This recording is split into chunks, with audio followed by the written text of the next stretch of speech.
നമസ്കാരം കൂട്ടുകാരെ. എന്റെ പേര് മുഹമ്മദ് ഹസനുൽ ബസരി.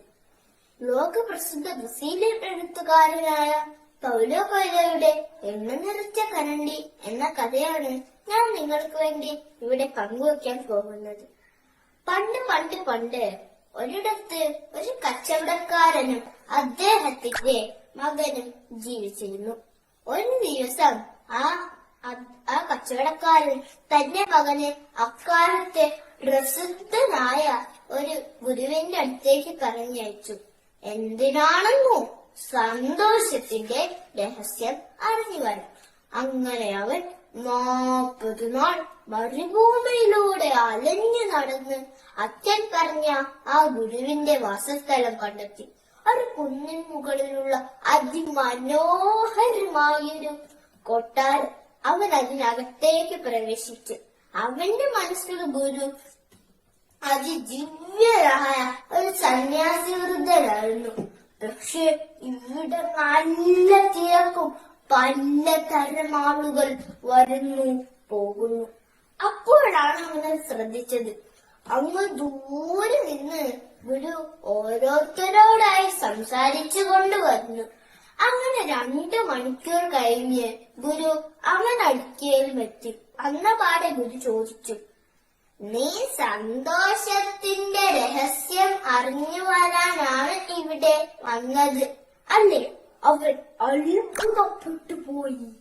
താൻ എന്തിനാ വന്നതെന്ന് ഗുരുവിന് മനസ്സിലായിരിക്കുന്നു. പക്ഷേ എനിക്കിപ്പോ അല്പം തിരക്കുണ്ട്. അതുകൊണ്ട് എന്റെ ഈ വലിയ കൊട്ടാരം തന്നെ ചുറ്റി കണ്ടിട്ട് വരൂ. അതും 2 മണിക്കൂർ കഴിഞ്ഞു. അങ്ങനെ അവൻ ഗുരു പറഞ്ഞതനുസരിച്ച് ആ കൊട്ടാരമൊക്കെ ചുറ്റിക്കറങ്ങാൻ വേണ്ടി പുറപ്പെട്ടപ്പോൾ ഗുരു അവനെ തടഞ്ഞു. ഇതാ ഈ സ്പൂണും ഇതിലെ ഈ 2 തുള്ളി എണ്ണയും പിടിച്ചോളൂ. നീ നടക്കുമ്പോൾ ഈ സ്പൂണിലെ 2 തുള്ളി എണ്ണ താഴെ തുളുമ്പിപ്പോവാതെ സൂക്ഷിക്കണം. അങ്ങനെ അവൻ ആ സ്പൂണും പിടിച്ചുകൊണ്ട് ആ കൊട്ടാരത്തിലെ എണ്ണമറ്റ കോണിപ്പടികളും വരാന്തകളും കയറി ഇറങ്ങി 2 മണിക്കൂർ കഴിഞ്ഞ് ഗുരുവിന്റെ മുറിയിൽ തിരിച്ചെത്തി. അപ്പോൾ ഗുരു ചോദിച്ചു, നീ എല്ലാം കണ്ടു അല്ലേ? അല്ല, നീ എന്റെ തിരശീല കണ്ടായിരുന്നു. പേർഷ്യയിൽ നിന്ന് പ്രത്യേകമായി നീത് കൊണ്ടുവന്നതാണത്. അല്ല, നിന്റെ ആ ഉദ്യാനം കണ്ടില്ലേ? അരിയും മട്ടിലാക്കി ചേർക്കാൻ ഒരു 10 വർഷമെങ്കിലും എടുത്തു. അല്ല, നിന്റെ ആ ഗ്രന്ഥപ്പുര കണ്ടില്ലേ?